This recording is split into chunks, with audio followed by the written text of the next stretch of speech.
हमने unit costing start किया था, इसके 2 न्यूमेरिकल्स देखे थे, हमने समझा था कि यूनिट कॉस्टिंग क्या होता है, यूनिट कॉस्टिंग के कंसेप्ट हमने क्लियर किए थे। अब हम स्टार्ट करेंगे उसके आगे का बैच कॉस्टिंग। बैच कॉस्टिंग क्या होता है, मैंने जैसे कि पिछले लेक्चर में ही आपको बताया था कि कई प्रोडक्ट्स कैसे होते हैं जो बैच वाइज प्रोड्यूस होते हैं, जैसे कि मेडिसिन्स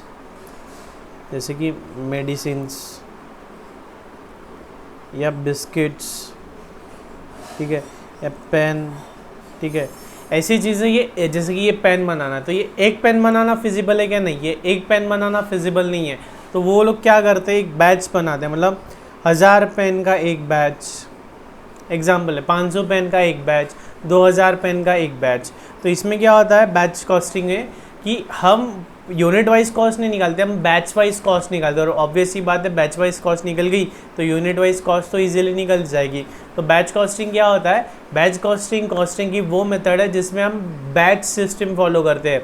हम एक साथ में 1000 यूनिट, 200 यूनिट, 500 यूनिट, या 15 दिन का डे वाइज, या 15 दिन का एक बैच, 25 दिन का एक बैच, ऐसा होता है, ठीक है। Batch costing is a type of specific order costing where the articles are manufactured in predetermined lots. In predetermined lots known as batch lots होते हैं, lot मतलब group. Under this method the cost object for the cost is a batch rather than output as seen as in unit costing.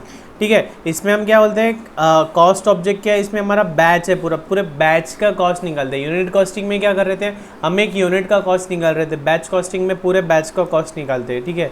तो batch costing में क्या होता है, ये continuously process चलती जाती है। तो मान लो कि अगर हमारा 1000 यूनिट्स का बैच है, तो जैसे कि एक यूनिट प्रोड्यूस हुआ, 2, 3, 4, 5, तो ऐसे पूरे 1000 होने तक के जितने भी आउटपुट है ना, सारे होल्ड करके रखते हैं। Under this method of manufacturing, the inputs are accumulated in the assembly line till it reaches the minimum batch size. ठीक है, जो इनपुट्स है, इनपुट्स को हम जमा करते आते हैं, मतलब 1000 यूनिट तक के हम प्रोडक्शन करना चालू रखते हैं।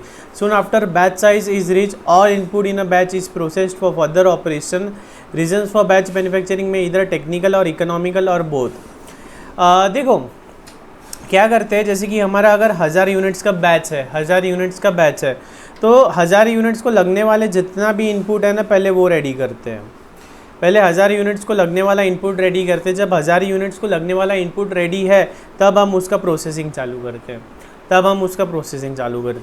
उसके पहले हम चालू नहीं करते। क्यों? इसका रीज़न हो सकता है इकोनॉमिकल, इसका रीज़न इकोनॉमिकल भी हो सकता है, इसका रीज़न टेक्निकल भी हो सकता है।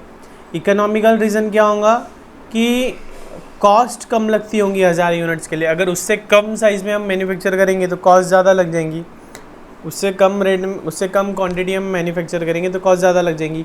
ठीक वैसे ही जैसे कि अगर आप राजकमल से बडनेरा अगर स्पेशल ऑटो करके जाते हो, राजकमल से बडनेरा अगर आप ऑटो करके जाते हो, स्पेशल ऑटो, तो आपको लगेंगे 100 रुपीज़।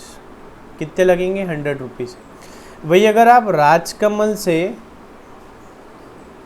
अकोला चले जाते हो बस में, तो भी लगेंगे 100 रुपीज़। तो राजकमल से बडनेरा का डिस्टेंस कम है, फिर भी 100, और राजकमल से अकोला का डिस्टेंस ज़्यादा है, तो मान लो 150 लगेंगे समझो। तो लेकिन फिर भी बहुत as compare to Badnera Akola का रेट कम हुआ। क्यों? क्योंकि डिस्टेंस ज़्यादा था तो फिजिबिलिटी आई, या यूँ समझ लो डिस्टेंस ज़्यादा था, और सेकेंडली हम जा रहे हैं बस में, ठीक है, बस में ज़्यादा पैसेंजर्स होते हैं तो उनका कॉस्ट निकलता है। तो आई गेस आप, मैं जो बोलना चाह रहा हूँ वो आपको समझ गया, इकोनॉमिकल होना चाहिए। कई बार जैसे कि आप किसी होटल में जाते हो, होटल में अगर आप ऑर्डर करो हाफ़ प्लेट दाल फ्राई, अगर आप ऑर्डर करो हाफ़ प्लेट दाल फ्राई, अगर आप ऑर्डर करो हाफ़ प्लेट दाल फ्राई, तो वो नहीं देते। क्यों? उनका बोलना होता है कि एक प्लेट बनाएंगे तो भी उतना ही नमक मिर्ची मसाला गिरता है, और हाफ़ प्लेट बनाए तो भी उतना ही गिरता है उसमें, तो हाफ़ प्लेट फिजिबल नहीं है। उसी तरह अगर मान लेते हैं हमारा बैच का साइज़ 1000 है, तो 1000 से कम फिजिबल नहीं है, ठीक है। या टेक्निकल हो सकता है। टेक्निकल मतलब मिनिमम इतना इनपुट चाहिए, इतना इनपुट नहीं रहा तो मशीन काम नहीं करती, ऐसा भी होता है, ठीक है। Costing procedure in batch costing, to facilitate convenient cost determination one number is allotted for each batch. हर बैच का एक नंबर होता है, जैसे कि आप पार्ले जी का पैकेट उठा के देखो, उसके पीछे एक बैच नंबर दिया होगा। Material cost for the batch is arrived at on the basis of material requisition, वही है कॉस्टिंग कैसे है, वही मटेरियल रिक्विजिशन नोट्स के ज़रिए, डायरेक्ट मटेरियल, डायरेक्ट लेबर, ये सारी कॉस्ट उसी तरह से जैसे कि हमने पहले देखी थी वैसी है। देखेंगे, बहुत सिंपल टॉपिक है ये। Arnav confectionery owns a bakery which is use to make bakery items like pastries, cakes and muffins. AC use to bake at least 50 units, मतलब मिनिमम बैच साइज क्या बता दिया उन्होंने, 50 of any item at a time. A customer has given an order of 600 muffins, मतलब 600 divide by 50, मतलब 12 batches का order आ गया, 12 batches का ऑर्डर।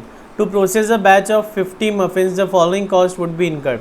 एक बैच के लिए मटेरियल इतना लग रहा है, वेजेस इतना लग रहा है, ओवन सेटअप कॉस्ट, जैसे कि हमने मटेरियल कॉस्टिंग में समझा था या लेबर में समझा था, मशीन सेटअप कॉस्ट लगती है, मशीन को रेडी करने का कुछ खर्चा लगता है, तो उसी तरह ओवन सेटअप कॉस्ट लगता है 150। AC absorb production overheads at the rate of 20% of direct wages cost। 20% of direct wages cost, जो भी ये वेजेस है इसका 20% क्या हो गया हमारा, प्रोडक्शन ओवरहेड्स। क्या हो गया, प्रोडक्शन ओवरहेड्स।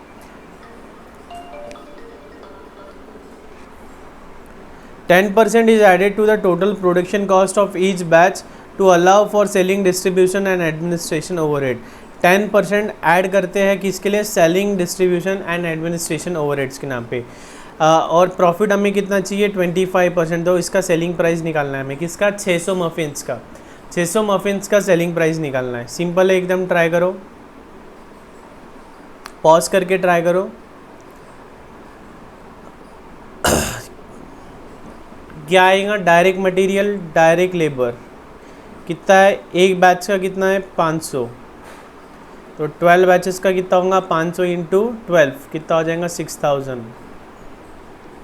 500 इंटू 12 आ जाएगा 6000। डायरेक्ट वेजेस दिया है 50, तो ये आ जाएगा 600, ठीक है। बाद में अपना ये क्या बोलते हैं, प्रोडक्शन ओवरहेड। प्रोडक्शन ओवरहेड कितना बोला है हमें, 20% ऑफ डायरेक्ट वेजेस, तो 50 का 20% मतलब 10, 50 का 20% मतलब 10, तो यहाँ कितना आ जाएगा, 120, ठीक है। मैं रफ में ही कर रहा हूँ, आपको प्रॉपरली फॉर्मेट ड्रॉ करना है, ठीक है। बाद में ओवन का सेटअप कॉस्ट कितना है, oven setup cost, oven setup cost, oven setup cost लग रहा है हमारा 150 एक इसका, तो 150 इंटू 12 कितना, 1800 हो जाएगा टोटल का, ठीक है।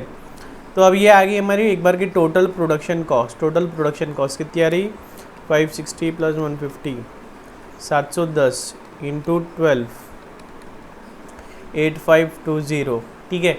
जम रहा है आपको पॉज करके खुद होके सॉल्व करना था। उसमें हम करेंगे सेलिंग, डिस्ट्रीब्यूशन, ओवरहेड्स को ऐड, कितना है वो, 10%, तो कितना आ रहा है, 71,852 प्लस 10%, तो ये आ गया 9372, 9372,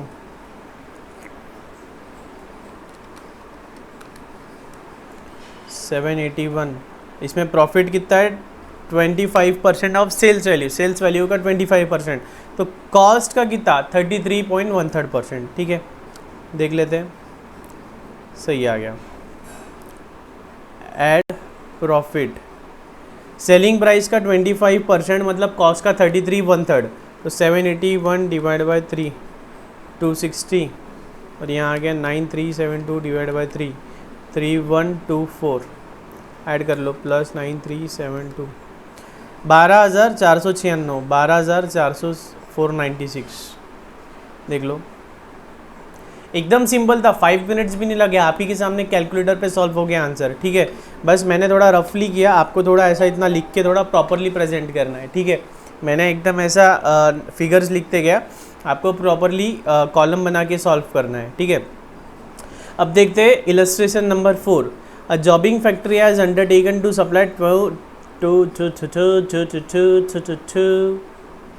A jobbing factory has undertaken to supply 200 pieces of a component per month. हर महीने के हमें 200 यूनिट्स देने हैं. For the ensuing 6 months, आने वाले 6 महीने के लिए, every month a batch order is opened against which the material and labor hours are booked at actual. Overheads are levied at a rate per labor hour. Important है, इसको ध्यान देना है. सिंपल है, क्वेश्चन पढ़ने में डिफ़िकल्ट है, लेकिन सोल्यूशन इसका अगर आप देखोगे तो काफ़ी सिंपल है. Okay, every month the batch order is opened against which the material and labour hours are booked at actual. Overheads are levied at a rate per labour hour. Overhead कैसे लगाना है हमें? लेबर आवर के basis पे. हमें कैसे लगाना है? लेबर आवर के बेसिस पे. The selling price contracted for is 8 रुपये पर पीस का बेचना है हमको. From the following data calculate the cost and profit per piece of each batch. तो हमको मंथ का डेटा दे दिया है, इतना इतना प्रोडक्शन हुआ, जनवरी में 210, 200, 220 ऐसा ऐसा, और एक्चुअल फिगर्स दे दी, मटेरियल कितना लगा, लेबर कितना लगा. ठीक है, एक्चुअल फिगर्स दे दिए और लेबर आवर्स दे दिए. एक्चुअल मटेरियल कितना लगा, एक्चुअल लेबर कितना लगा वो दे दिए, और लेबर के आवर्स कितने लगे वो दे दिए. The order details, the other details are chargeable expenses, मतलब इसको आप ओवरहेड समझ लो. चार्जेबल एक्सपेंसेस मतलब ओवरहेड समझ लो.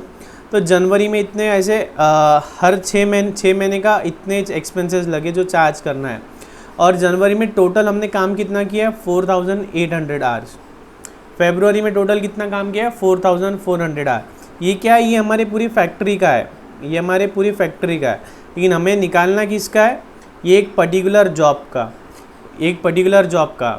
तो जनवरी में पूरी फैक्ट्री में एक्सपेंस हुए 12,000 और लेबर आवर्स लगे 4800. लेकिन हमने ये जॉब पे कितना काम किया? 240. मतलब टोटल महीने में काम कितना किया हमने? 4800 आवर्स. टोटल महीने में काम कितना किया हमने? 4800 आवर्स, है ना. 4800 आवर्स काम किया तो चार्जेबल एक्सपेंस कितना आया हमारा? 12,000. ठीक है, 12,000 का एक्सपेंस आया. लेकिन ये 4800 में से 240 हमने क्या काम किया? ये जॉब पे किया. तो ये जॉब पे कितना काम किया? 240. तो 240 अगर 4,800 का 12,000 है तो 240 का कितना? Cross multiplication 240 into 12,000 divide by 4800 कितना आ गया? 600. ऐसा हमको मंथली कैलकुलेट करना है. सिंपल है एकदम. ये हमें हमारे जॉब का डेटा दे दिया है, ये हमारे जॉब का डेटा दे दिया है. डायरेक्ट मटेरियल भी दे दिया, डायरेक्ट लेबर भी दे दिया. और ओवरहेड्स कैसे चार्ज करना है? ओवरहेड्स हमको लेबर आर के बेसिस पे चार्ज करना है. और ओवरहेड्स पूरे महीने के कितने हैं? ये पूरे महीने के हैं. महीने में आवर्स कितने काम किए? इतने. तो ये क्या आ गया हमारा? पर आर आ गया. और उसको हमने इससे हमारे एक्चुअल लेबर आर से मल्टीप्लाई किया तो हमें हमारा एक्चुअल ओवरहेड्स आ गया जो हमारे वाले जॉब पे हम चार्ज करने वाले हैं. ठीक है, पूरा एक्सप्लेन कर दिया मैंने, कुछ भी नहीं है, बहुत सिंपल है. सॉल्व करो, बहुत इजी है.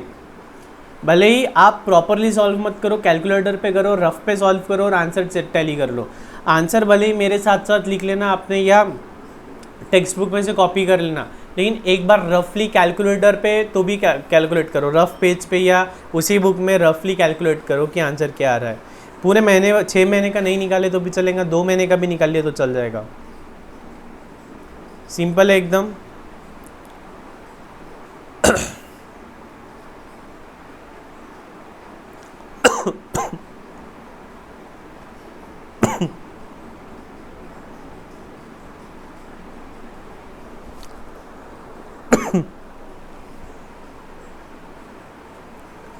ठीक है, चलो सॉल्व करते हैं.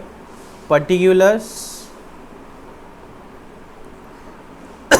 जनवरी, फरवरी, मार्च. मैं 3 ही महीने का सॉल्व करता हूँ, टाइम कम रहता है बैच में, आपको पूरा सॉल्व करना है. तो पर्टिकुलर्स हम क्या करेंगे? Number of units produced. Number of units produced कितने हैं? 210, 200, 220, 210, 200, 220, 210, 200, 220. ठीक है.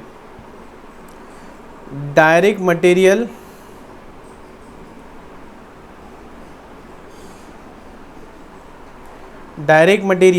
कहाँ गया? हाँ, डायरेक्ट मटेरियल कितना है? 650 640, 680।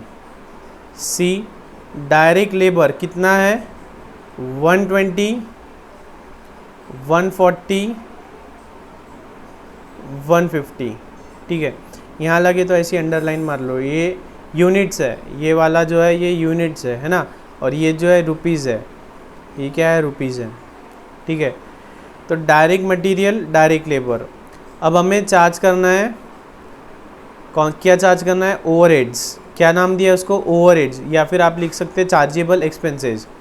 आप लिख लो यहाँ पे ओवरहेड्स लिख लो या चार्जेबल एक्सपेंसेस लिख लो। तो ये कैसे कैलकुलेट करना है हमको, ये हमको कैलकुलेट करना है, ये जो बताया मैंने ऊपर 12,000 इंटू कितना 240 डिवाइड बाय 4,800, कितना आया है 600। ठीक है, सिंपल है, एकदम सिंपल है। हमने क्या किया, इसको इससे डिवाइड किया, ये अगर A है और ये अगर B है तो A डिवाइड बाय B कर दिया, इनटू उस महीने में कितना लेबर आवर्स हमने ये हमारे जॉब पे काम किया, तो उस तरह से कैलकुलेट करना है। अगला कितना आ रहा है 10,560 इंटू 280 डिवाइड बाय 4,400, कितना आ रहा है 672, कितना आ रहा है 672। ठीक है, और ये तीसरा कितना आ रहा है मैं यहीं देख लेता हूँ, तीसरा भी 600 आ गया, अगला भी 672 आ गया, तो अगला भी आ गया 672। ई देयरफॉर टोटल कॉस्ट कितनी आ जाएंगी 650 प्लस 120 प्लस 600 1370। ये कितनी यूनिट्स की होगी 210 यूनिट्स की। कितने यूनिट्स की होगी 210। उन्होंने क्वेश्चन में क्या पूछा है, from the following calculate the cost and profit per piece of each batch order and overall position of the order for 1200 pieces. ठीक है, तो ये आ गई हमारी टोटल कॉस्ट। अब लिख देते हैं कॉस्ट पर यूनिट, तो 1370 हमने बनाए कितने 210 डिवाइड बाय 210, तो कितना आ गया 6.52 आ गया पर यूनिट। पर यूनिट कितनी कॉस्ट आ गई 6.52।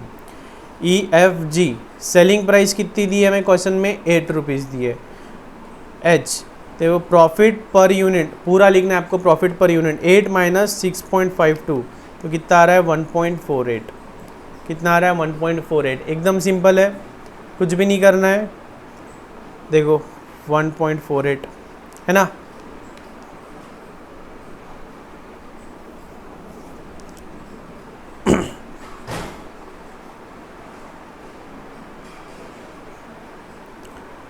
सॉल्व करो ऐसा, देखो इन्होंने थोड़ा अलग किया है सॉल्व, मैंने अलग किया। इन्होंने सेल्स पहले ही ले लिया है, ठीक है, मैंने सेल्स आखिरी में लिया, मैंने सेल्स आखिरी में लिया, तो कुछ फ़र्क नहीं गिरता उससे कुछ फ़र्क नहीं गिरता उससे। Manner of presentation is a matter of choice. Answer आपका सही आना चाहिए। इनका भी 1.48 आया, हमारा भी 1.48 आया, ठीक है।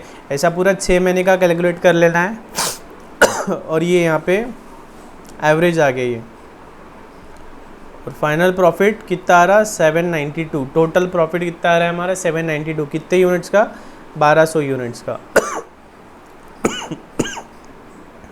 ठीक है, सिंपल कंसेप्ट है। एक और वीडियो अपलोड होंगी इसकी छोटी, और फिर ये टॉपिक कंप्लीट हो जाएगा। साथ ही साथ ख़त्म करना है आपको। अभी कैसा है, 1-2 दिन हर डेली बेसिस पे या 2-2 दिन में एक टॉपिक हमारा कंप्लीट होता चला जाएगा। अभी बहुत सिंपल सिलेबस बचा है।